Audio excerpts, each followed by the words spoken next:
Oke, baik semuanya. Sebelumnya perkenalkan, saya Hitler Radio Tuan Ababan, NIM 232022-050. Saya mahasiswa program studi teknik geodesi Institut Teknologi Nasional Bandung yang saat ini sedang mengambil mata kuliah remote sensing atau penginderaan jauh. Dalam kesempatan kali ini, saya akan menyampaikan hasil review dari sebuah artikel ilmiah yang berjudul Klasifikasi Habitat Perairan Dangkal menggunakan logika fusi dan maksimum likelihood pada citra satelit multispektral. Oke.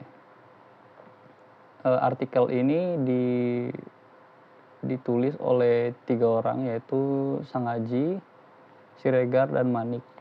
Jurnal atau artikel ini juga diterbitkan di Jurnal Ilmu dan Teknologi Kelautan Tropis volume 10 nomor 3 tahun 2018.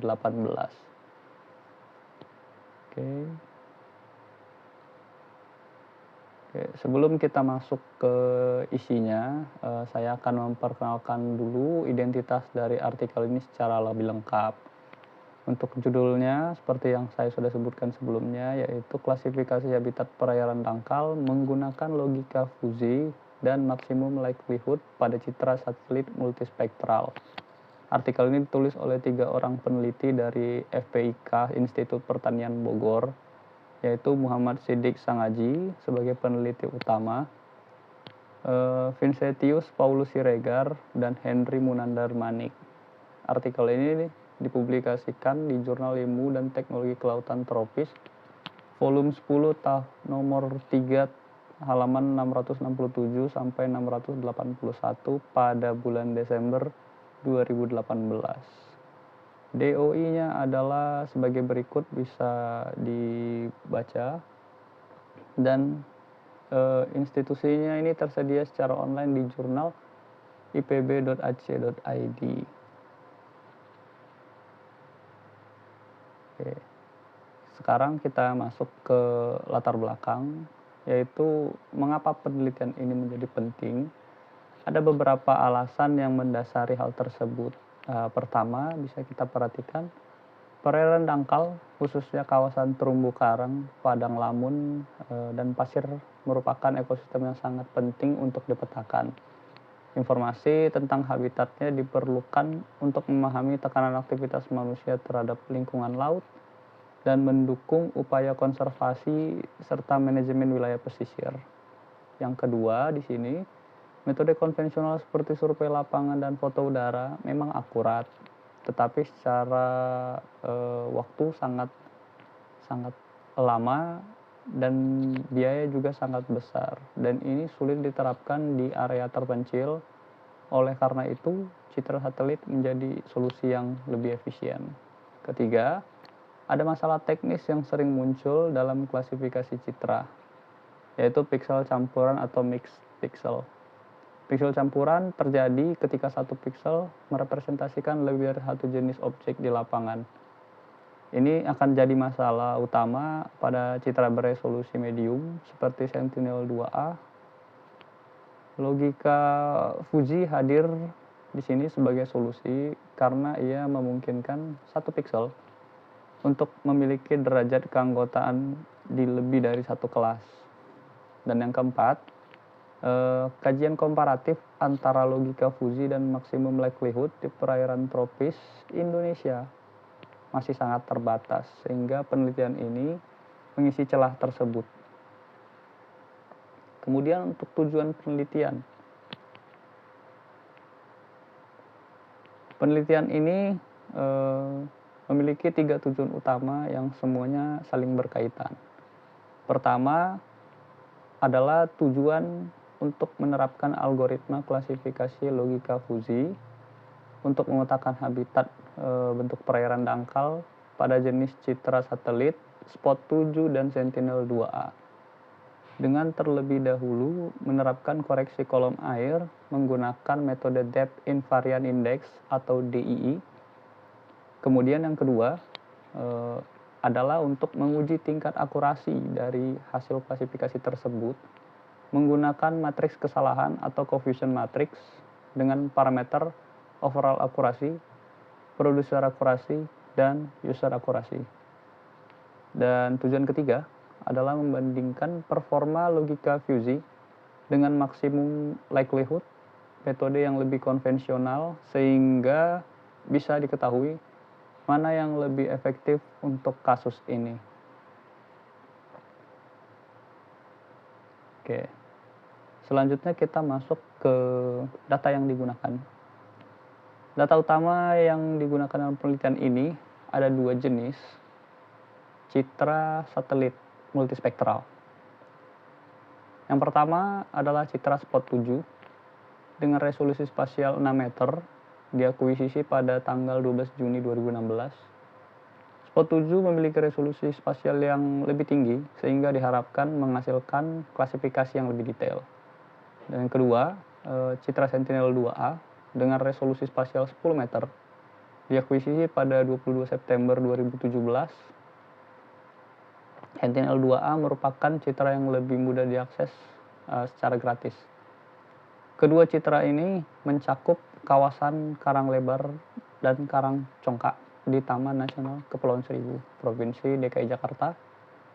Pengolahan citra menggunakan software NV 5.2, ArcGIS 10.3, dan MATLAB R2014A.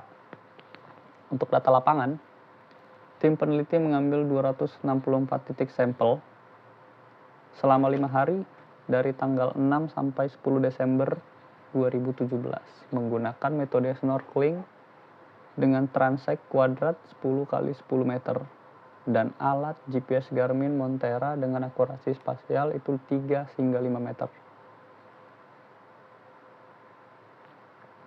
Kemudian selanjutnya kita masuk ke metode penelitian. Secara garis besar, alur metodologi penelitian ini terdiri dari 5 tahapan utama. Tahap 1 adalah pengumpulan data, baik citra satelit maupun data lapangan berupa titik sampel habitat. Kemudian tahap kedua adalah koreksi kolom air menggunakan Depth Invariant Index atau DII berdasarkan algoritma Lizenga 1981. Tahap ini penting karena air menyerap cahaya secara berbeda pada kedalaman berbeda pula. Sehingga tanpa koreksi, nilai digital citra bisa salah diinterpretasikan. Kemudian tahap ketiga adalah penentuan training area berdasarkan hasil klasifikasi tak terbimbing atau unsupervised classification yang kemudian dikonfirmasi dengan data lapangan sebagai ground truth point. Kemudian tahap keempat adalah proses klasifikasi itu sendiri dilakukan secara paralel menggunakan dua metode, yaitu logika fusi dan maksimum likelihood. Masing-masing diterapkan baik dengan DII maupun tanpa DII, sehingga ada 4 skenario pengujian per citra. Dan tahap kelima adalah uji akurasi menggunakan matriks kesalahan dengan menghitung overall akurasi, producer akurasi, dan user akurasi.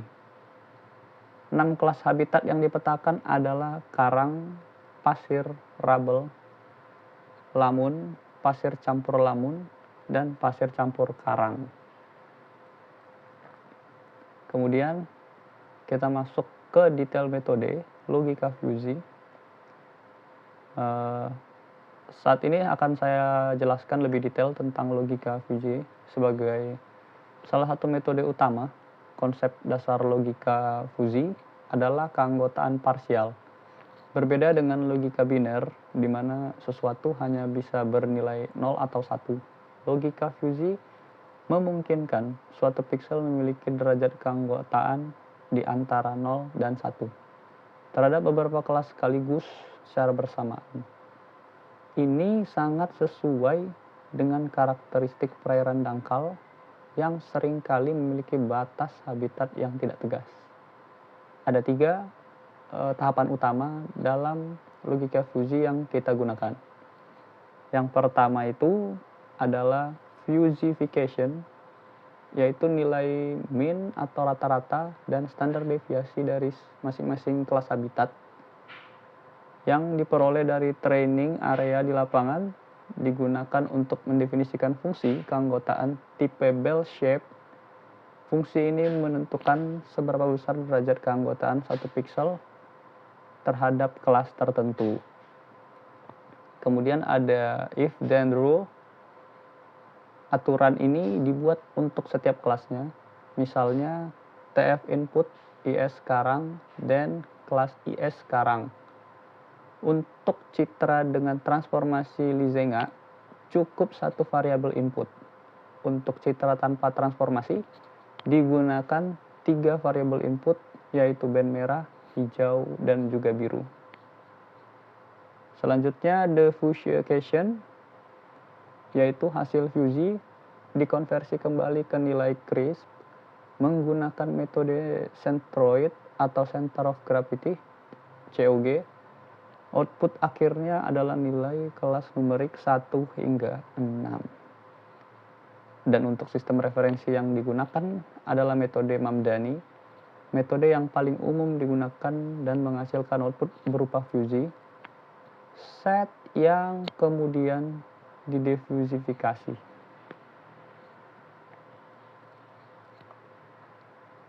Selanjutnya kita akan membahas detail metode maximum likelihood. Sebagai pembanding, digunakan metode ini. Secara sederhana, metode ini adalah algoritma klasifikasi terbimbing yang paling umum digunakan dalam penginderaan jauh. Cara kerjanya adalah mengklasifikasikan setiap piksel ke kelas yang memiliki probabilitas posterior tertinggi berdasarkan persamaan Bayesian. Metode ini mengevaluasi secara kuantitatif varians dan covariance pola spektral tiap kelas. Asumsinya adalah distribusi data tiap kelas bersifat normal karena harus mengevaluasi semua kemungkinan kelas untuk tiap piksel. Maksimum likelihood cenderung lebih lambat secara komputasi. Dalam penelitian ini, metode ini difungsikan sebagai baseline pembanding untuk menilai seberapa besar keunggulan logika fusi dalam kondisi yang sama. Kemudian hasil penelitian,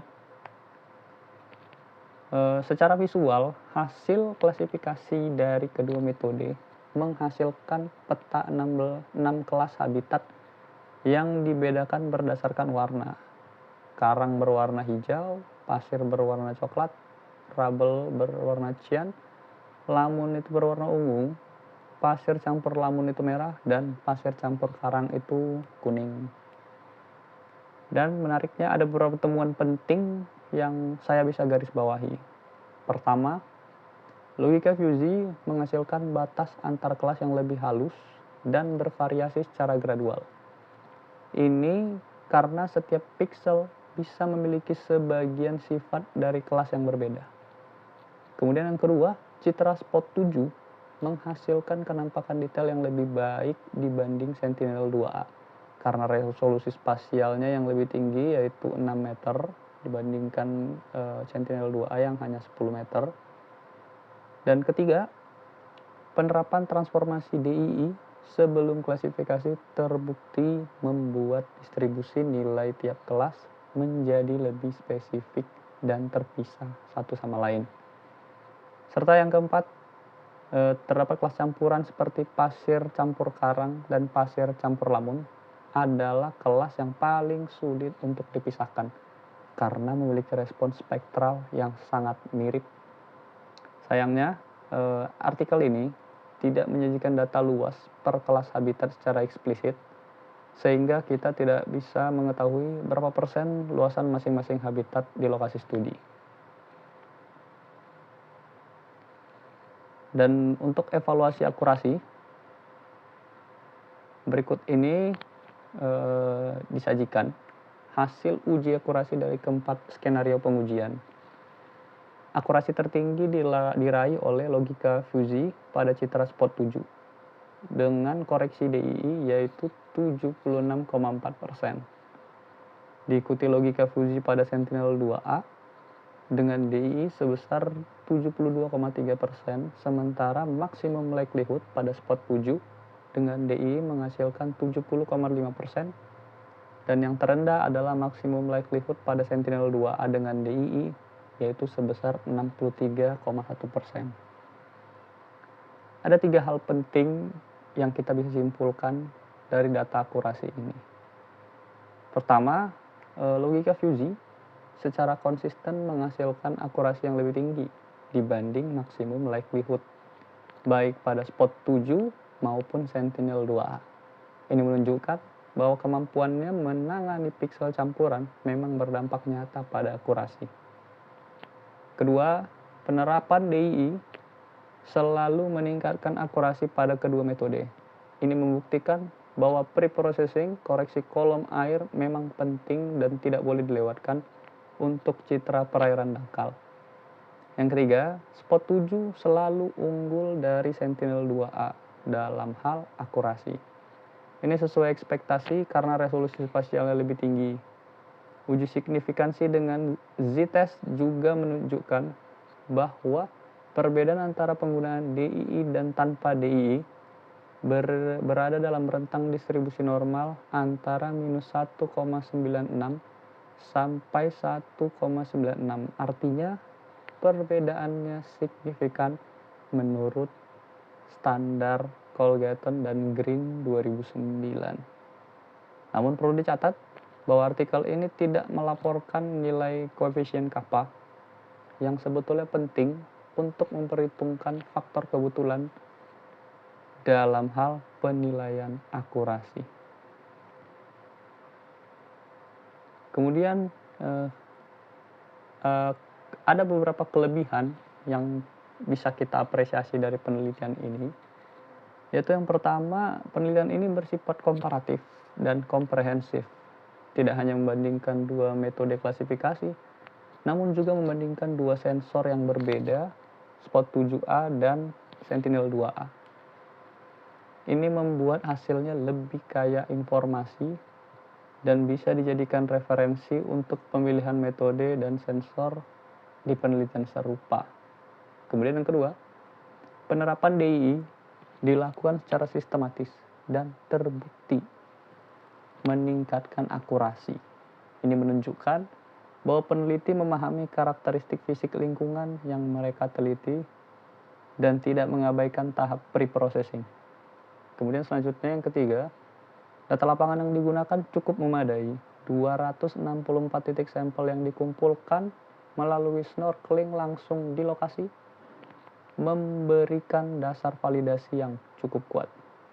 Keempat, logika fusi yang diterapkan secara eksplisit menjawab problem piksel campuran yang merupakan kelemahan klasik klasifikasi per piksel.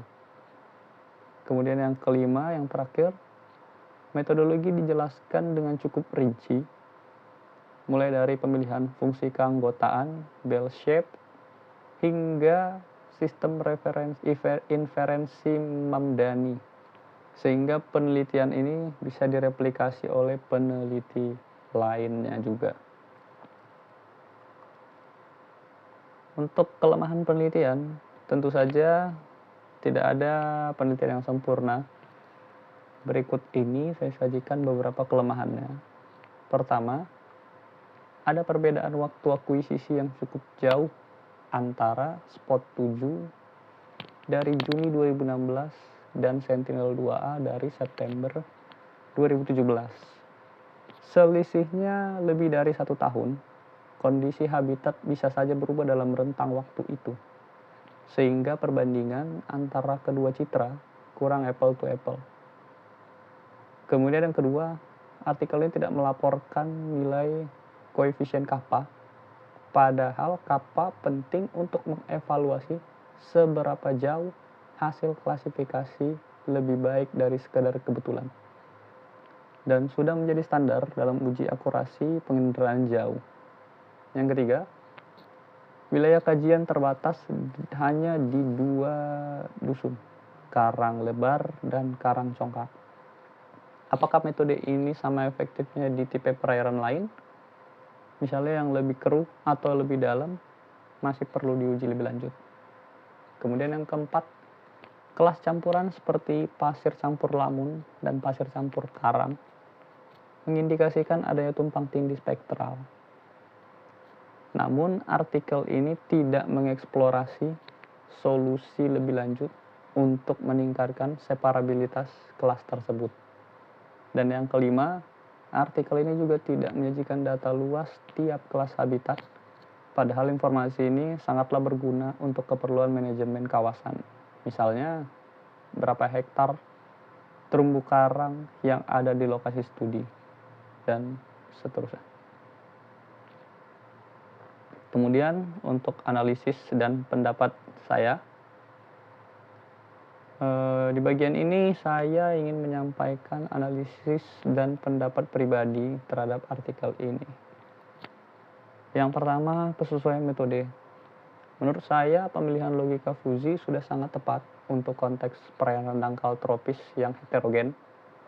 Karakteristik habitat di lokasi penelitian yang bercampur seperti pasir campur karang dan pasir campur lamun memang membutuhkan pendekatan yang lebih fleksibel seperti fusi. Selain itu, penerapan DII sebelum klasifikasi juga merupakan keputusan metodologis yang tepat karena menghilangkan pengaruh kedalaman air terhadap nilai piksel. Kedua, faktor yang mempengaruhi akurasi. Dari artikel ini, saya melihat ada beberapa faktor utama yang mempengaruhi akurasi.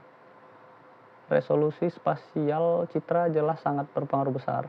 Terbukti dari spot 7 yang selalu lebih akurat dari Sentinel-2A.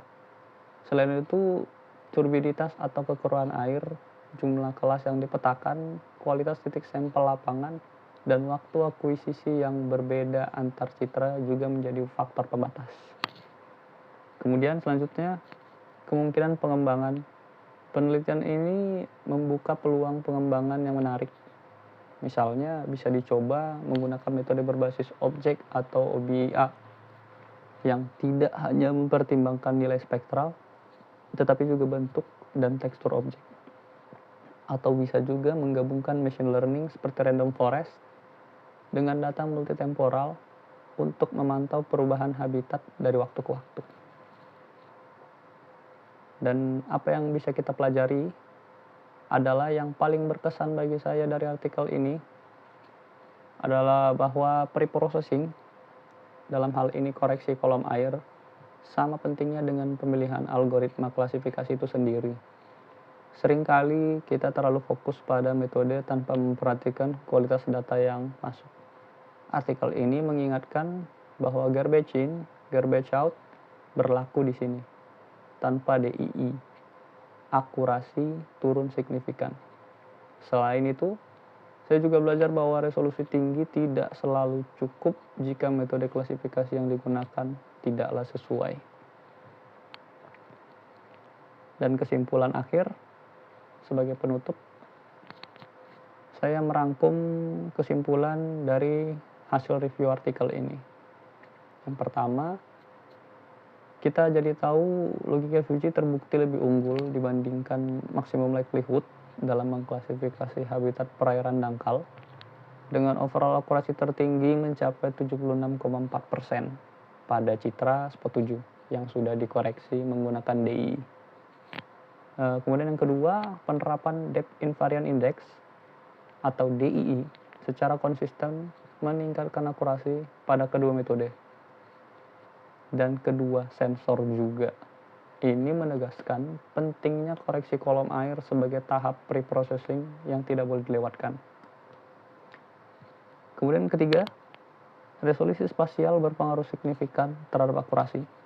Spot 7 dengan resolusi 6 meter menghasilkan akurasi yang lebih tinggi dibandingkan Sentinel-2 dengan resolusi 10 meter. Kemudian yang keempat, penelitian ini memberikan kontribusi penting bagi upaya pemetaan dan pengelolaan ekosistem pesisir di Indonesia tentunya, terutama di kawasan Kepulauan Seribu. Secara keseluruhan, artikel Sangaji dan kawan-kawan ini merupakan penelitian yang solid dan relevan juga tentunya. Pendekatannya cukup inovatif dalam konteks penginderaan jauh ke lautan. Dan temuan-temuan yang bisa menjadi acuan praktis bagi peneliti maupun pengelola kawasan pesisir juga cukup banyak kita temukan dalam artikel ini. Dan dengan demikian, review artikel ini saya akhiri. Semoga bisa membantu teman-teman dalam memahami isi artikelnya. Terima kasih atas perhatiannya.